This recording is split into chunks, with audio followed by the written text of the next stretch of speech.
عبدالله هاشیمov نوریسی 16 ساله است که ماه می سال 2019 مقامات قدرتی کشور همراه خواهرانش رحیمه و جمیله از دولت‌های جنگ زده به تاجیکستان آورد. آن زمان عبدالله 11 سال و پایهای بریده داشت.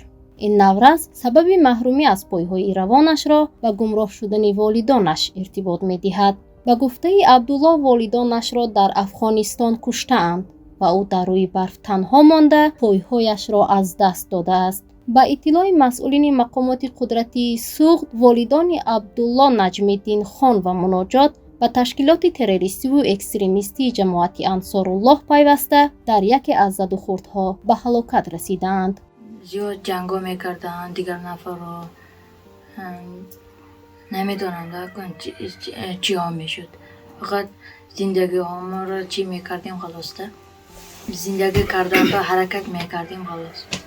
نمیدونم پدرم مادرم برای چی وای جا رفتند.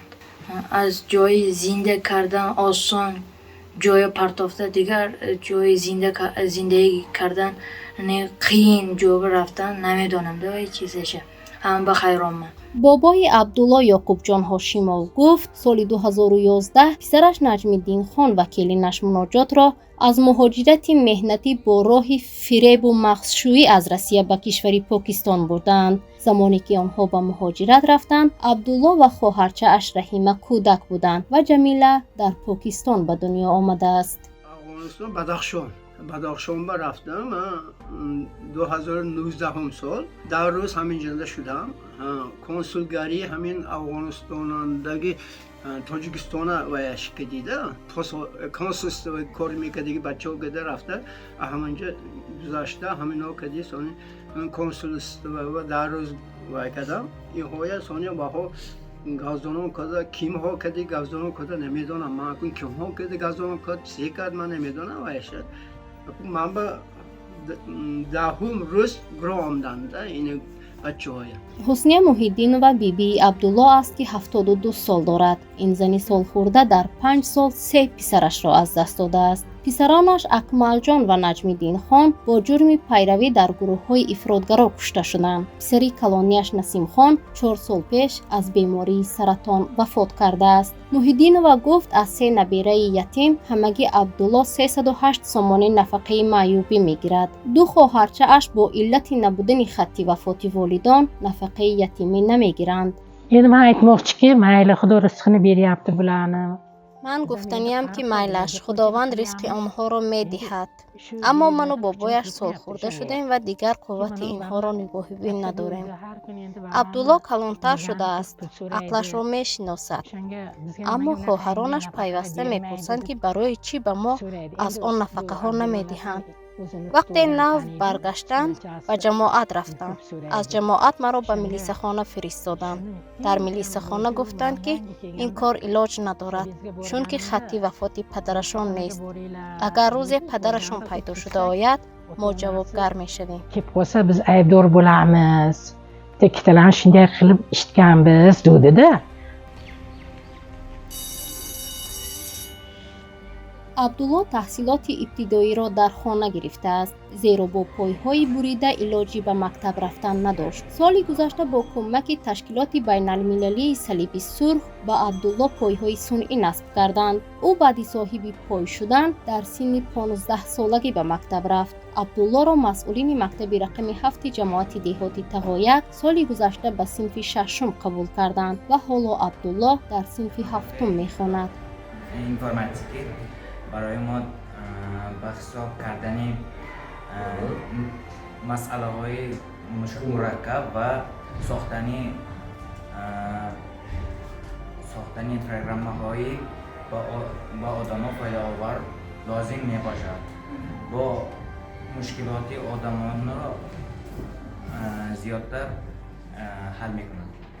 ادهم تورسونوو آموزگار فنی تکنولوژی اینفورماسیونی در مکتب رقم 7 است. تورسونوو گفت عبدالله در آینده اختراعکاری بزرگ می شود اگر دستگیری یابد. مهم بعد برگشت از دولت‌های جنگ زده حالت روحیش تغییر یافته، حسی وطن دوستیش بلند شده است چون که در کودکی عذاب مهاجرت و زندگی در دولت‌های جنگ زده را دیده است. در دوام درس من دیدم که Абдуллоҷон бехат бо иқтидор ва бехат ҳозиранги замон фан техника ва иштиёқаш баланд будааст.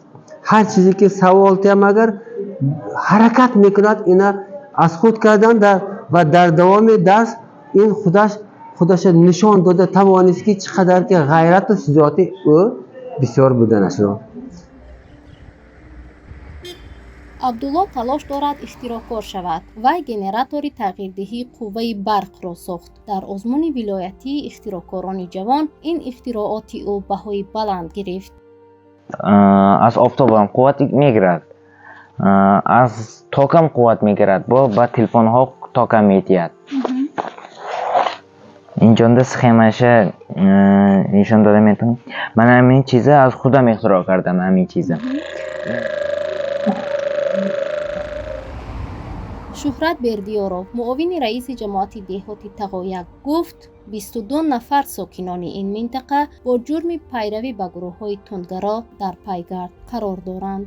аз ҷамоати деҳоти мо ҳошимов Абдуллоҷон аз ҷумҳури ҷангзада баргардонида шуд, бо ду ҳавҳорашон баргардонида шуда дар ин самт корхо дар ҷамоати деҳоти тағояк бурда истодем ва оилаи онҳо то ҳошимов Абдуллоҷон ба мактаб рафтанаш мунтазам ба идхо дигар ҷашнҳо ба оилаи онҳо кӯмаки моддӣ амалӣ расонида истодем.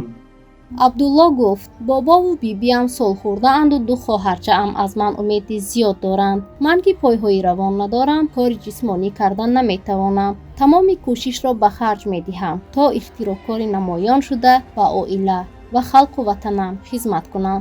худо хоҳад калон шуда хуб хонда ҳамин азобҳои кашидагиам аз ёд бироварда ба ҳамин хоҳараҳом чи падару модар мешавам, очаи бобомам пир шуда мондагӣ, ба онҳо кӯмак расониданам дар кор.